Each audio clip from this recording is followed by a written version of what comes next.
Sobat BLUD, kembali lagi di podcast diskusi BLUD. Yuk mengenal BLUD.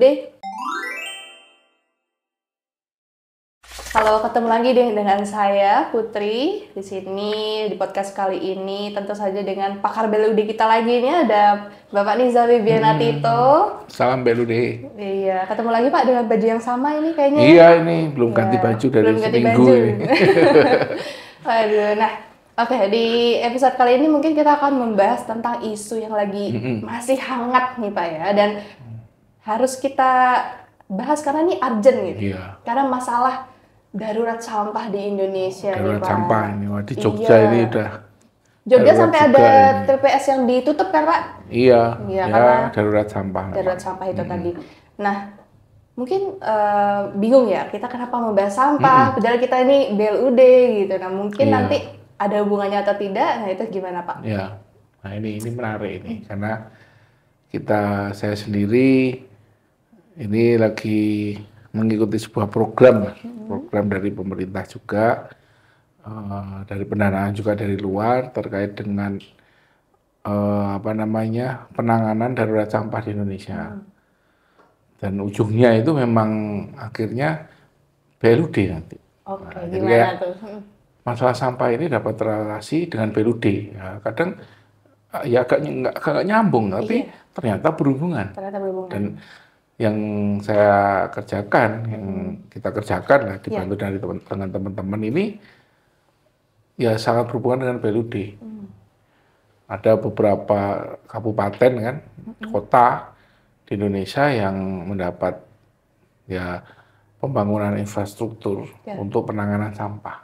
Nah, ini saya spill juga ini. Jadi memang ini sudah menjadi isu nasional dan insya Allah sampai tahun 2025, 2026 itu memang arahannya itu bagaimana penanganan sampah yang dilakukan oleh suatu lembaga yang dipilih adalah BLUD. Nah, jadi kalau ada suatu penelitian juga di sana pernah meneliti lembaga apa yang paling cocok untuk ngolah sampah. Ada ngolah sampah. Betul. Di sana ada tiga lembaga, public, private, atau quasi. Pemerintah ya. Pemerintah. Public itu UPT, private itu BUMD atau Perusda, quasi itu UPT BLUD. Nah ini sempat dikaji, mana yang paling cocok. Ternyata singkat cerita di penelitian tersebut disebutkan yang paling sesuai itu saat ini BLUD. Kenapa tuh Pak? Kenapa BLUD? Nah ini karena sampah itu tetap pelayanan publik. Tapi masalah sampah di Indonesia ini sulit untuk selesai. Dikarenakan salah satu di penelitian itu juga dikatakan masalahnya ada di pembiayaan. Karena pembiayaan apa? Anggaran daerah. Ya. APBD lah. APBD itu ya kurang lah, nggak cukup untuk menangani sampah. Karena penanganan sampah itu sekarang ini yang disebut landfill ya, hanya ditimbun. Ya. Nah, itu lahannya betul lahan yang gede dan sebagainya. Betul. Sehingga sampah itu harus diolah menjadi sesuatu yang dimanfaatkan. Produk nih. Nah, contoh di Singapura itu sampahnya diolah menjadi energi listrik yang dikembalikan untuk listrik di warga Singapura. Ada di mana saya lupa, pernah ke sana. Jadi semua sampah itu dimasukkan ke sana, dibakar, dihasilkan energinya itu dikembalikan jadi listrik. Makanya kota sekecil itu kok nggak ada sampah. Iya, betul. Karena pengolahannya dia keren, tapi mahal itu ngolah kayak gitu, mahal. Alatnya, infrastruktur, orang, SDM itu mahal. Nah, di Indonesia itu darurat sampah juga harus dipikirkan. Sampah ini mau dikemanakan? Diapain? Ada organik, ada anorganik lah kita bagi dua. Diapain? Kalau anorganik misalnya plastik, ada yang didaur ulang jadi ember dan sebagainya. Dimanfaatkan kan? Jadi jangan sampai sampah itu diolah jadi sampah baru. Nah, Itu iya. problem. Ada yang kita ngolah, itu kadang cuma dipres di ini, ya itu kan sampah juga, Iya. hanya dikecilin di ini. Jadi mengolah sampah itu bukan hanya menjadi sampah baru, nanti jadi masalah baru. Betul. Nah, jadi harus diolah. Jadi apa? Jadi apa? Nah, ini yang menarik, ini yang saya spill. Nah, ini sudah dilakukan beberapa penelitian juga di beberapa tahun terakhir ini bahwa ya mengikuti seperti di Singapura. Tapi agak berbeda karena kita negaranya terlalu luas kan dari ujung Sabang sampai Merauke. Pulau-pulau. Kalau Singapura mah cuma satu kotak gitu, taruh di pojokan, dibakar jadi listrik, selesai. Ya ini kita mau Papua, menyalurkannya gampang. Nyalurin ke Jawa ya nggak Kalau mungkin kita naik susah. pesawat. Betul. Jadi harus jadi apa? Nah ini ada satu arah yang menarik yang mungkin sudah mulai banyak yang mengetahui, diolah menjadi bahan bakar namanya coffee ring batubara. Coffee ring itu pendamping batubara. Ya. Yang disebut ya RDF namanya, residu apa saya lupa. Ya. RDF. Ya, jadi pendamping batubara. Sehingga terus untuk apa? Nah, untuk pabrik-pabrik yang menggunakan batubara. Nah, sehingga problemnya ada dua problem, batubara berkurang penggunaannya, dan sampah habis. Juga habis, betul. Mereka yang menggunakan batubara itu happy pasti karena harganya jauh lebih murah, lebih tinggi batubara daripada hasil sampah tadi. Iya, betul. Nah, itu namanya RDF. Nah, siapa yang pengguna itu? Nah, ini lagi diteliti. Salah satunya itu PLTU. Yang di PT Suralaya sama di Python. Tapi mereka punya keterbatasan alatnya yang bakar itu. Ya ada keterbatasan lah, nggak bisa semua anorganik masuk. Kemudian diteliti lagi pabrik semen, ternyata bisa. Terus pabrik tekstil, masuk lagi smelter sekarang. Nah, istilahnya dicari mau dibuang kemana RDF, karena kalau nanti sampah dirubah jadi RDF, terus RDF-nya nggak bisa dimanfaatkan, ya jadi sampah RDF. Malah jadi sampah baru ya? Sampah RDF namanya.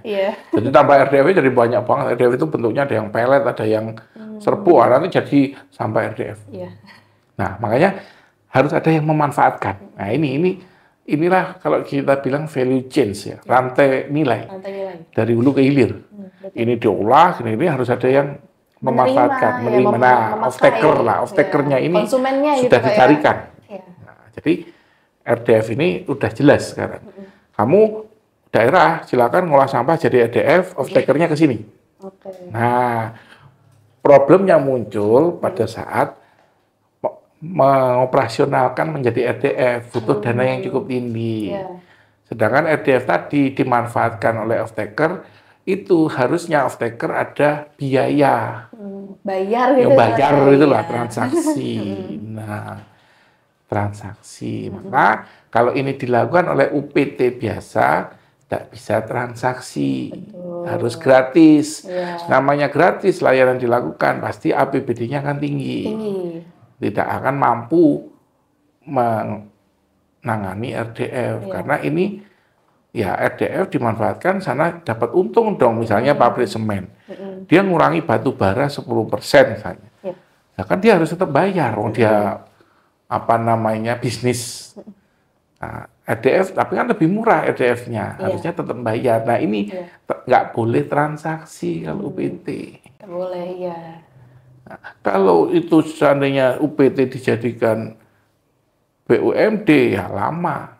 Dan harus cari untung. Makanya pilihan saat ini yang menarik dan cepat adalah UPT tersebut di BLUD-kan supaya dapat bertransaksi dengan off-taker. Selesai masalahnya. Selesai masalah sampah ya Pak ya? Sampahnya diolah jadi RDF, dimanfaatkan off-taker, off-taker bayar untuk operasional ngolah RDF-nya sehingga APBD-nya tidak terlalu tinggi. Ya, bebannya Jadi tidak ada tinggi. pendapatan untuk mengoperasionalkan, meng-cover operasionalnya itu tidak tadi ya? membebani APBD. Kalau bisa meng-cover 100% operasional, karena ini untuk off-taker. Ya. Gitu. Nah, itulah kenapa saat ini masalah sampah udah diarahkan ke RDF, dan RDF-nya harus dimanfaatkan off-taker supaya operasional ngolah RDF itu kan ada caranya, ada operasionalnya. Itu biayanya ada, bukan dari APBD, sehingga ini jalan sampah habis. Dan itu yang sudah mulai jalan di beberapa kabupaten kota ya Pak ya. Udah mulai jalan. Nah itu kenapa saat ini sampah harus BLUD. Karena sudah selesai dilakukan penelitian, sudah tinggal jalan. Nah ini yang kita lagi lakukan, ini membantu BLUD di 15 kabupaten dan kota seluruh Indonesia. Iya, keren banget nih Pak. Berarti bisa dibilang ya BLUD bisa mengatasi masalah sampah di Indonesia ya Pak ya? Iya, bukan mengatasi masalah sampah dengan BLUD. Ya. Keren banget nih Pak. Menarik sekali ya, ternyata dengan adanya isu terkait dengan sampah di Indonesia ini bisa teratasi dengan status BLUD. Iya, gitu. Nah itu hubungannya itu. Iya, oke. Terima kasih Pak sudah menyempatkan waktunya untuk hadir di podcast kita kali ini membahas tentang podcast singkat isu lah tadi. untuk spill di persampahan. Spill isu sedikit ya Pak ya. Oke. Terima kasih juga kepada Sobat BLUD yang sudah menyaksikan video kita kali ini. Jangan lupa untuk like videonya. Dan juga jangan lupa untuk komentar di bawah apabila Sobat BLUD ada ide ataupun mungkin mau curhat nih terkait dengan kendala ataupun mungkin masalah di UPTD BLUD-nya saat ini seperti apa, atau bahkan yang baru berproses menjadi BLUD bisa curhat di komen di bawah, atau bisa juga ke sosial media kita di Instagram kita @sinkor.blud dan juga website kita di blud.co.id. Jangan lupa juga untuk share video ini ke Sobat BLUD lainnya dan subscribe channel kita di blud.co.id. Sampai jumpa di episode-episode berikutnya tentunya dengan tema yang lebih menarik lagi. Sampai jumpa, Sobat BLUD. Sampai jumpa.